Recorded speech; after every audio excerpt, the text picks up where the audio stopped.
Today is a little bit of a different type of episode. For those who are new to our podcast, our end in mind is that we want to review 40 books, 40 paradigm shifting books that everyone should read to build a kind of a foundation for personal and professional development or growth. So again, we're not saying that these 40 books are the only ones you ever need to read, but that these 40 would give you a great foundation for life and for work. But one of the things we have around this is that we want to interview the actual authors of these books. We feel strongly that's important to have the authors on so we can hear them articulate their ideas directly. But every now and then, as Britt and I have been talking, there's voices from the past that we feel like are simply too important to leave out. And that's kind of what this episode is kind of the first of its kind. We're calling it our legendary series. And the reason we've come up with the name is Britain's a fan of Pokemon. I'm a fan of Pokemon. Our kids, especially my 6-year-old, loves Pokemon. And if anyone's familiar with Pokemon, you know about the legendary Pokemon. So we figured, let's do a parallel and call this the legendary series, which obviously it's not Pokemon, but these are kind of books of authors who have passed away, but their ideas stand the test of time. And some of the core paradigms that they share are so important. So again, these are outside of the 40 books that we're doing, but occasionally we just want to review some of these legendary books that we feel like are important for us in our day and time now. So today's legendary author is Viktor Frankl, and the book is Man's Search for Meaning. So our purpose today is not to do a big in-depth on this book. We just wanted to cover two of the core paradigms from the book. Many people listening are probably familiar with this book, but if you're not, just a brief background. So he was an Austrian psychiatrist, neurologist, and a Holocaust survivor. He was imprisoned in several Nazi concentration camps, including Auschwitz and I believe Dachau, where he lost his parents, his brother, and his wife. But amid that unimaginable suffering, he discovered something truly profound, that even when everything is stripped away from you, one freedom always remains, which is the freedom to choose your attitude. So after the war, after World War II, he wrote this book, Man's Search for Meaning, in just 9 days. And it's part memoir, part psychology, part philosophy. Went on to sell, I think, over 15 million copies or 20 million copies, some big number. But the book is essentially Frankl's reflection on how humans can endure suffering when they have a sense of purpose. And again, our purpose today is not an extensive review of the entire book, but we just wanted to focus on kind of two core paradigms that I think are really relevant for our world today. I guess, when did you first read this book, come across it, heard about it? Yeah. Well, I grew up, obviously our grandfather loved Viktor Frankl and would always talk about his concepts and principles. So I felt like I was always somewhat familiar with them. The first time I read this book, I was in college, and it's because Dad gave it to me. This was after I had torn my ACL and I had to sit out for a year, and it wasn't healing even after that. And so, I think that a time that this book is often recommended to people is when they're going through something. So, I remember reading it and immediately kind of realizing that, wow, I'm not going through hardly anything compared to what the people in the book were going through, and just the circumstances, that even the psychological torment and torture that they would put them through. And like you said, this is so many observations about people in the most dire of circumstances, in the most tragic and terrible events, and the human condition and in those circumstances. And so the first paradigm of this book, the big principle that I love, I'll quote him. He says, "Everything can be taken from a man, but one thing, the last of the human freedoms, to choose one's attitude in any given set of circumstances, to choose one's own way." I love this because I think it's really easy to look at that, look at someone who chooses a positive attitude and almost think that that's kind of how they were born or something like that. And I think some people have a tendency to be able to do it more than others. But this idea of your happiness does not lie in your external world, in your circumstances and what's going on around you, but in your ability to choose your response to things. Our grandfather used to say, between stimulus and response, there's a gap. And in that gap lies our freedom and our growth and our happiness. And so whatever stimulus comes, a lot of people teach that or think that the response is just connected to that. You hit me, I hit you back. You get mad at me, I get frustrated. You do this, I do that, But the most beautiful thing about the human condition is that there's a space in between stimulus and response. There's a gap where we get to choose our response. No one can make you angry. No one can make you do something, oh, that made me so frustrated. Once you realize I have the power to choose my response, that gap gets bigger and bigger, and you have more capacity and more capacity to choose, to the point where you really feel like you're in control of your life, of your attitude, of your optimism. And anyways, I remember reading this and just being really inspired about. I felt like I was looking so much to my circumstances to provide my happiness. And it's an empowering idea that I choose my response to what's going on around me. I'm not going to let my circumstances dictate whether I'm happy or not, or whatever my attitude is. There's a space between what's happening to me and what I do.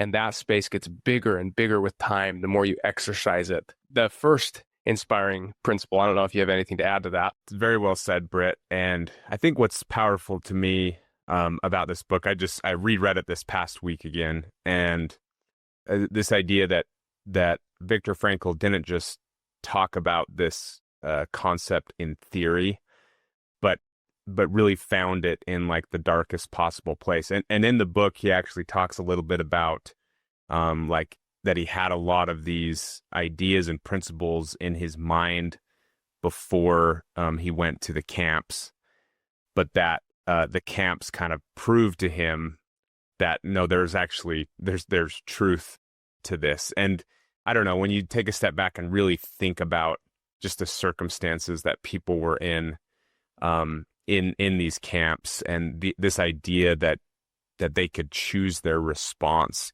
even in the worst possible situation imaginable is very just sobering.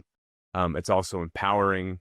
And again, we're here just on this podcast realizing that there are people that their circumstances are, just can be in really, really tough situations, things that myself or probably Britain have not experienced. So it's not to diminish or say that, people aren't born in really hard circumstances or they have really hard things happen to them. But this book is an example of, I think, the power of humanity and what we're really capable, even in the most dire circumstances imaginable, that you can still choose even when the worst thing possible happens to you. I think that is when people who are going through something or their whole life has been full of these situations, if this is said maybe in a place that's not out of love or caring or whatever, it feels offensive at first. Like, what do you mean that, my unhappiness or this is not because of what's happened to me in my life, and it's not to say that. It's more to give power to you, saying the whole question of nature versus nurture. It's not to say that these circumstances didn't absolutely cause whatever feelings and problems in your life. It's just to give you that power back to say that you are not just nature versus nurture. You're a product of choice and your choices, and you have the power.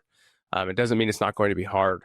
So I think, like you said, at first, I think it can be almost an offensive idea to people who are going through terrible circumstances, but it's not meant to be. It's meant to be an empowering one, that you don't need to rely on anyone else. You have the power in yourself. You can be something our grandfather also used to say, and again, inspired by Viktor Frankl, is that you are the creative force in your life. And so it's just an empowering thing. So the second kind of core paradigm that we wanted to talk through was this idea of the role of meaning. So Frankl in the book talks about, he believes that humans are motivated by not by just pleasure or by power, as some psychologists talk about, but by meaning. He wrote in the book, those who have a why to live can bear almost any how.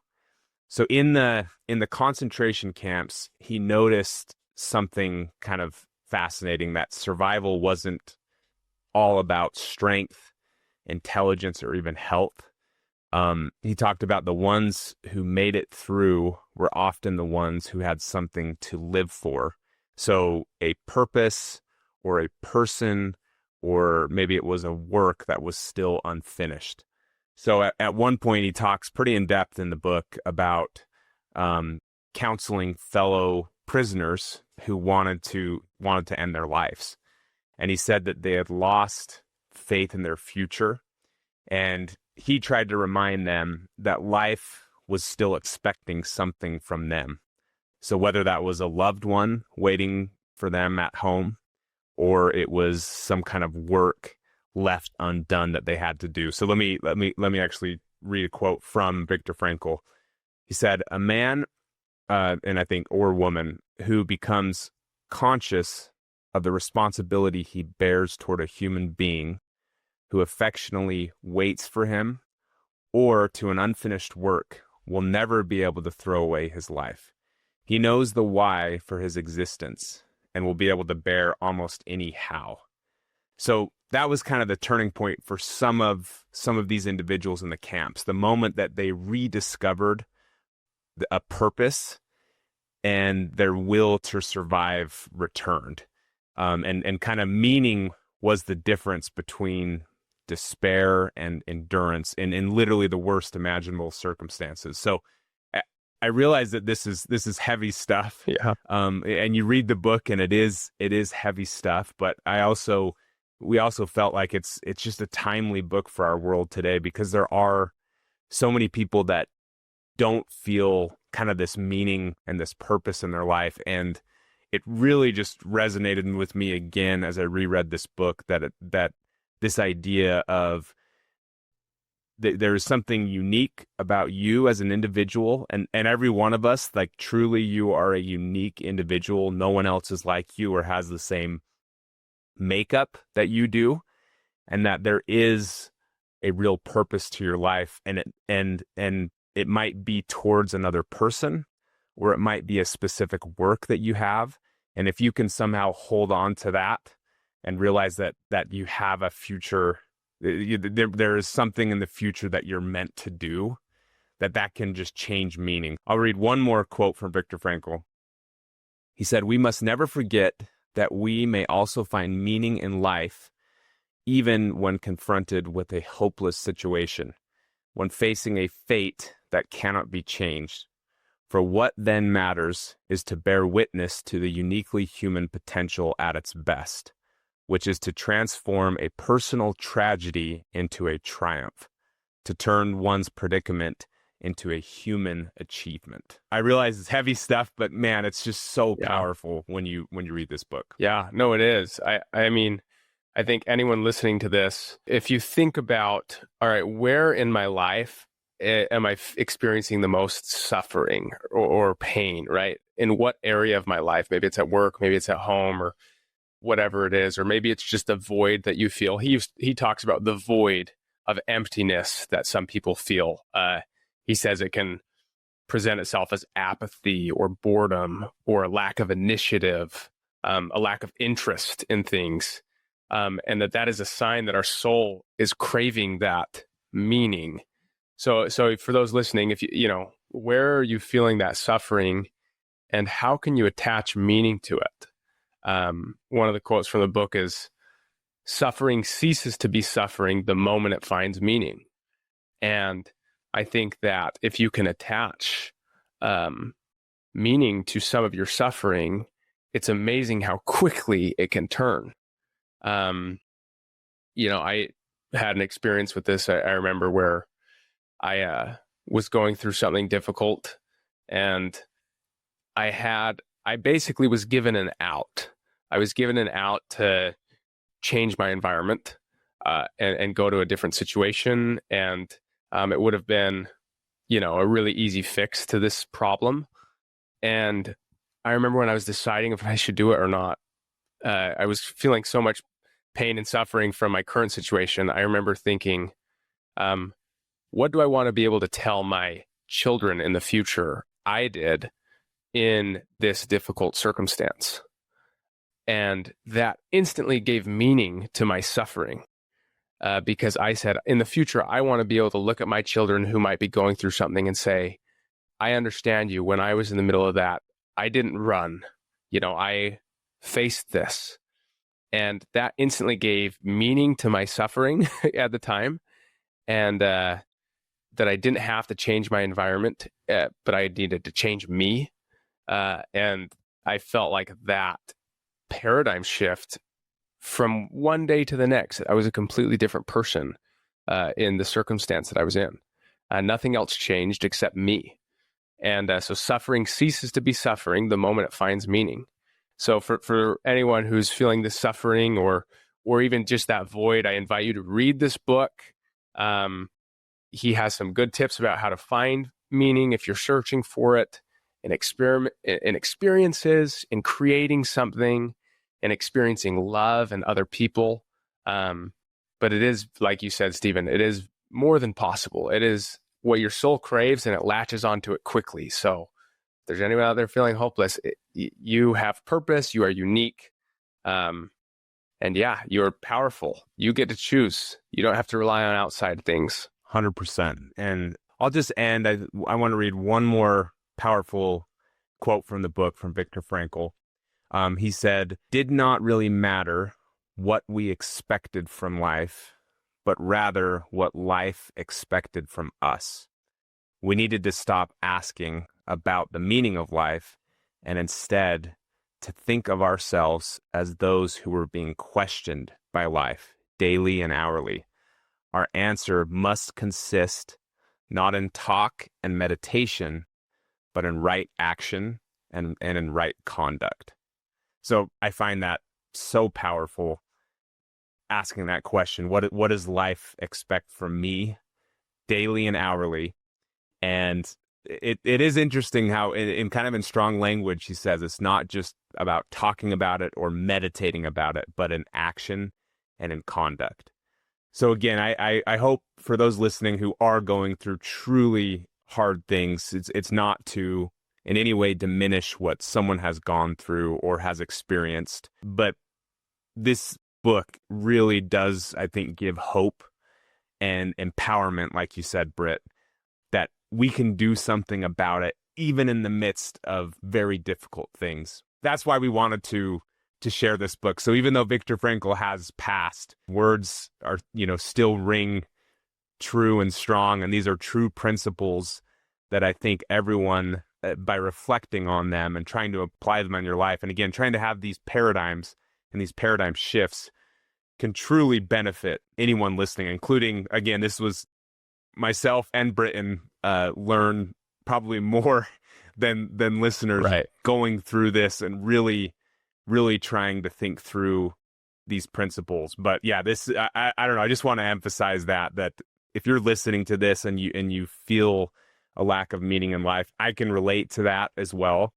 And this book is a way that can help jumpstart and just help you realize that there is a meaning, there is a purpose for you in this life, and there is something unique for you that only you can do, not any other person in this world. And it may be showing up for another person, or it may be a specific work, but that is meaningful. So again, appreciate you all listening. Thank you for the first of our legendary series. Viktor Frankl is akin to Mewtwo, the Pokemon, but maybe a little bit kinder for anybody that knows Pokemon lore.